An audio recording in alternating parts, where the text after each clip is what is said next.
और मैंने एक निवेदन किया था, हमने कहा देखो बेटा तुम तो मजिस्ट्रेट हो गए, कोई बड़ी बात नहीं, लेकिन कहीं कोई अवसर मिले तो एक निवेदन करना कानून में। हम लोग करते क्या हैं, गलती कहां कर रहे हैं? आज की सीताएं सुरक्षित क्यों नहीं बची, उसका एक विशेष कारण है।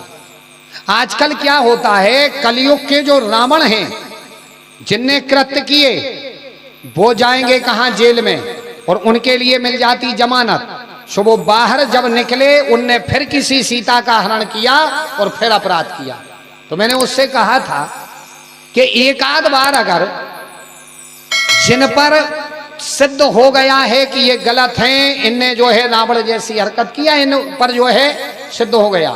कलयुग के रावणों के लिए हम लोग जेलों में पाल रहे हैं, सोने जब जमानत मिलती है तभी आकर के वो किसी सीता का हरण कर देते। और वास्तव में अगर सीताओं को सुरक्षित करना है तो एक दशहरे पर 10-20 रावणों के लिए निकालो, जिनके पाप सिद्ध हो गए, उन रावणों के लिए निकालो और हर एक चौराहे पर जिंदा जला दो।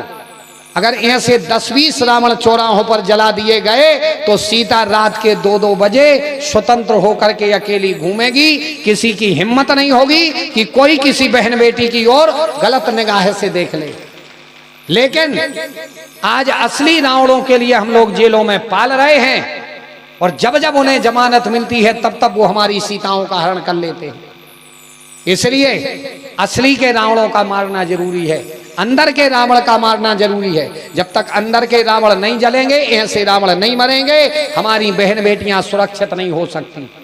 इसलिए अंदर के रावण को मारो, मारना है तो अंदर के कंस के लिए मारो, नहीं तो ऐसे हम लोग हर हफ्ता मार रहे हैं, कुछ होने वाला नहीं।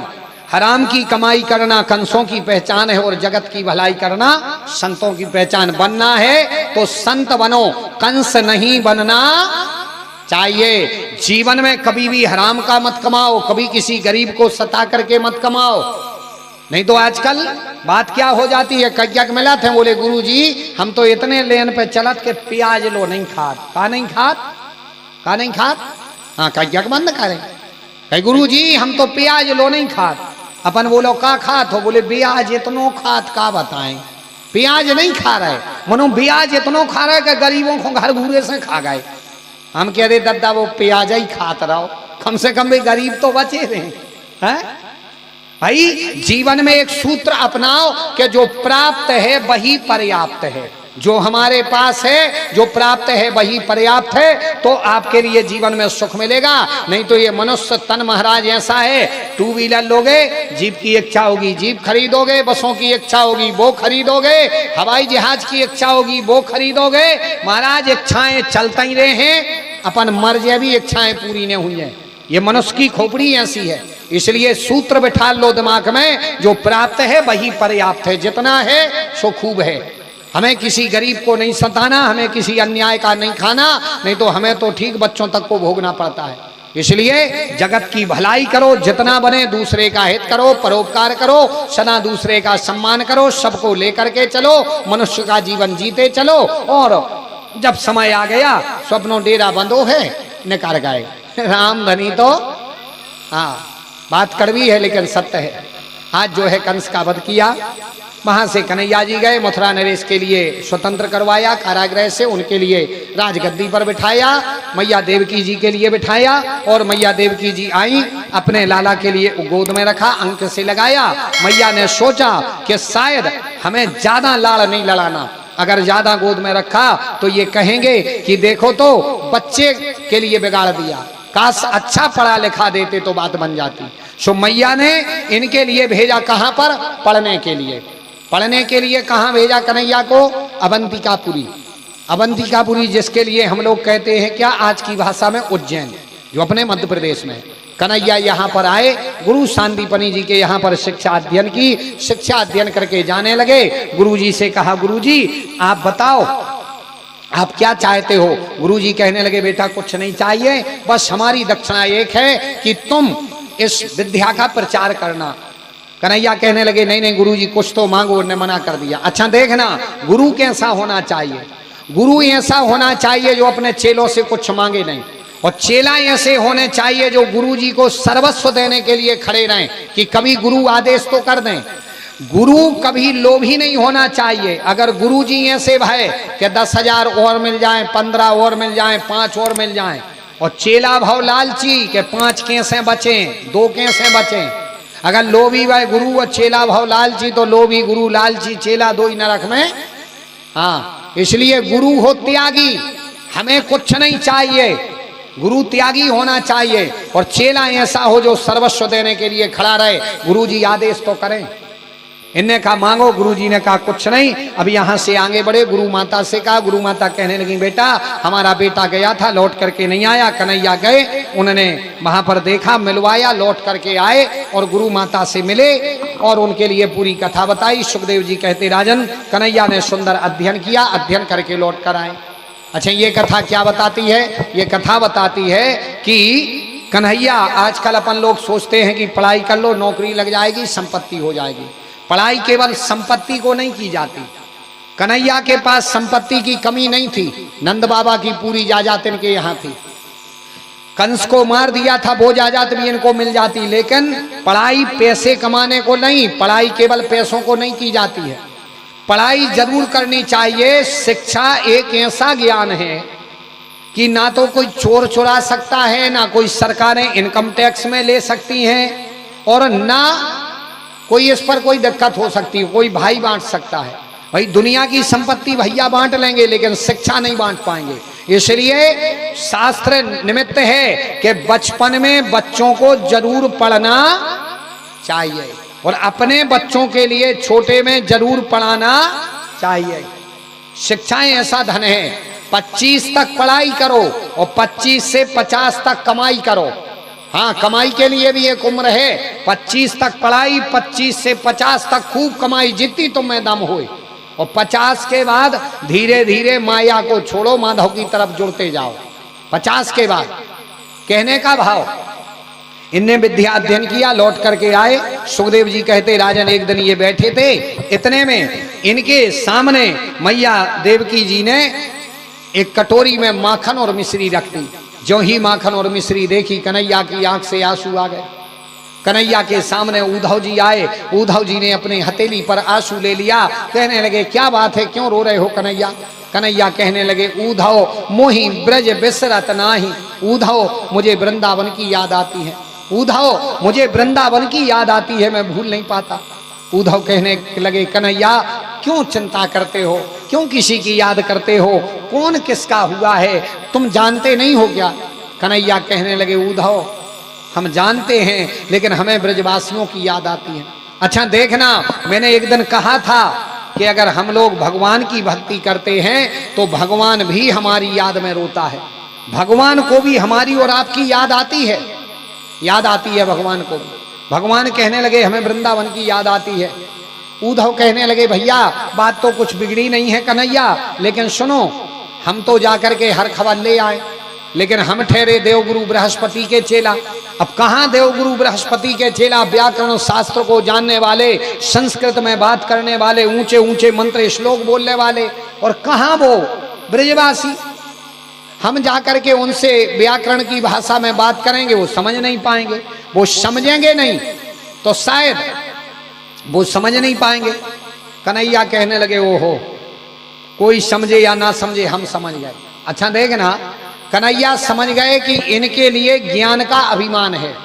भगवान ने सोचा उद्धव तुम्हारे ज्ञान का अभिमान हम जरूर तोड़ेंगे, ज्ञान का अभिमान तो हम तोड़ करके ही मानेंगे। सो कन्हैया कहने लगे उद्धव जाओ, जाकर के तुम खबर लेकर के आओ। उद्धव कहने लगे वो समझ नहीं पाएंगे, बोले अब जाकर के खबर बर ले आओ, देख आओ, हमें खबर दे देना। उद्धव कहने लगे वो पहचानेंगे कैसे? बोले ये पीताम्बरी डाल लो, काली कमलिया डाल लो। सुखदेव जी कहते राजन उद्धव जी ने काली कमलिया डाली, पीताम्बरी डाली और धीरे धीरे धीरे धीरे जाना प्रारंभ किया। आज ब्रजवासी वृंदावन के किनारे बैठे रहते हैं, यमुना के किनारे बैठे रहते हैं, टकटकी लगा करके देखते हैं कन्हैया अब आएगा, अब आएगा, अब आएगा। दूर से आज एक रथ आता हुआ दिखा, ब्रजवासी ने देखा रथ आ रहा है। एक कहने लगा देखो वो कन्हैया आ रहे हैं, दूसरा कहने लगा इतने दिन में समय मिला, आज हम इनके पास मालूम जाएंगे नहीं, पहले तो हम बुराई मानेंगे, जब ये हमें मनाएंगे तब जाएंगे। फिर सोचा शायद कन्हैया जल्दी ना चले जाएं, हम लड़ाई बाद में कर लेंगे, विरोध बाद में कर लेंगे, लेकिन पहले उनसे बात जरूर करनी है। आज सुखदेव जी कहते राजन ये धीरे धीरे गए, और ज्यों ही गए पास में गए उद्धव जी कहने लगे जय श्री कृष्ण भैया, जय श्री कृष्ण। उन्होंने कहा हाँ भैया जय श्री कृष्ण। कौन? ये बोले हम देवगुरु बृहस्पति के चेला उद्धव, भगवान ने हमारे लिए भेजा है, कन्हैया ने भेजा है। तुम लोग कैसे रहते हो? वृंदावन के वासी कहने लगे वो हो, याद आई तो आज इतने दिन में उद्धव के लिए भेजा, किसी मित्र को भेज दिया। उद्धव जी कहने लगे रोया मत करो, याद मत किया करो, कन्हैया बड़े अच्छे से हैं, कंस का वध कर दिया, विद्या अध्ययन करके लौट करके आ गए, तुम लोग उनकी याद में मत रोया करो। ब्रजवासी कहने लगे उद्धव हम इसलिए नहीं रो रहे कि कन्हैया की याद आती है, हम मालूम क्यों रोते हैं, तुम्हें क्या लगता है कि हम उससे मिलने रोते हैं? अगर उनसे मिलने को रोते तो वृंदावन से मथुरा इतने दूर नहीं है, ज्यादा दूर नहीं है। अगर हम चाहें तो दिन में 4 बार जाएं और मिलकर के वापस आ जाएं। हम तो इसलिए रोते हैं कि हमसे जीवन में कुछ गलती हुई होगी, हमने ऐसा क्या गलती कर दी, क्या गलत कर दिया कि कन्हैया आए थे लेकिन कन्हैया हमारे यहाँ से चले गए। गलती भगवान की नहीं, गलती हमारी रही होगी। इसलिए हम तो रोते इसलिए हैं कि कहीं ना कहीं भाव में हमारे कमी है, पात्र हमारा छोटा है, गलती हमने की होगी। और याद रखना प्यारे, अपन लोग भी कई कहते हैं कि भगवान की हम पर कृपा नहीं होती, भगवान की कृपा किसी पर ज्यादा किसी पर कम हो जाती है। ऐसा क्यों होता है? मालूम क्यों होता है? आप देखना भगवान की कृपा तो सब पर एक सी हो रही है, हम पर, आप पर, सब पर, लेकिन दोष हमारा है, गलती हमारी है, हम लोग दोष देते भगवान को। जैसे आप देखना बरसात में पानी गिरता है, तो पानी जब गिरता है तो बरसात तो सबके यहाँ एक सी होती कि नहीं होती? होती। लेकिन कोई उस बरसात में टैंकर भर ले, कोई टंकी भर ले, कोई गुंड भर ले, कोई बाल्टी भर ले। अब जिसने टंकी भर ली और दूसरे ने गुंड भरी, अब गुंड भरने वाला आदमी कहे कि उनके यहाँ ज्यादा पानी गिरा, उनकी टंकी भर गई, उनके ना ज्यादा पानी गिरा, उनके यहाँ पर टैंकर भर गया। तो दोष क्या बरसात का है? दोष बरसात का नहीं है, दोष है आपके पात्र का। भाई आप टंकी खरीद लो, आप भर लो, आप टैंकर बनवा लो, आप भर लो, दोष अपने पात्र का है। इसी प्रकार भगवान की कृपा तो हो रही है सब पर, अगर किसी पर कम हो ज्यादा हो रही तो दोष भगवान का नहीं, दोष अपने पात्र का है। जिसकी जितनी श्रद्धा ज्यादा है भगवान की कृपा का अमृतों से उतना मिलता है, और जिसकी श्रद्धा नहीं है तो भगवान का ही कृपा नहीं मिल पाती। इसलिए अपने श्रद्धा के पात्र को बड़ा करो। अपनी श्रद्धा तो है इतनी सी, है कि नहीं है? भगवान को भी क्या बोलते? ए भगवान एक नारियल चढ़े हैं, लड़का पास हो जाए। ए भगवान अगर सत्य के हो तो ये साल लड़का को पूरो पर जाए, माने पूरो पर गो तो सत्य के नहीं, ऐसे पथरा तो गेल धरे धरे धरे क्या नहीं। भगवान अगर सत्य के हो तो हम जो काम हो जाए, माने काम बन गो तो सत्य के नहीं, ऐसे तो गेल धरे मिल रहा है। भाई अपनी श्रद्धा है इतनी सी और कृपा चाहने बहुत, इसलिए भगवान में अपनी श्रद्धा का पात्र बड़ा बनाओ। जिसकी जितनी ज्यादा श्रद्धा भगवान की कृपा उतनी उस पर ज्यादा होगी। ये कहने लगे गलती भगवान की नहीं, गलती हमारी है। हमारे पास आए थे लेकिन चले गए, हमारे पास आए थे लेकिन चले गए। हम मिलने को नहीं रोते, अगर मिलना होता तो दिन में 4 बार मिलाते। उद्धव जी कहने लगे ब्रजवासियों से, ब्रजवासी रोया मत करो, कन्हैया अच्छे से रहते। ब्रजवासी कहते हैं नहीं, हम इसलिए नहीं रो रहे हैं, मिलने को नहीं रोते, हमें तो केवल इतना दुख है कन्हैया चले क्यों गए। उद्धव जी कहने लगे हमें यशोदा जी से मिलना है। यशोदा जी के पास में गए, यशोदा से मिलना चाहा। यशोदा जी से कहने लगे माँ कन्हैया बहुत अच्छे हैं, पढ़ाई लिखाई करनी, लौट करके आ गए। यशोदा जी कहने लगी धीरे बोलो, धीरे।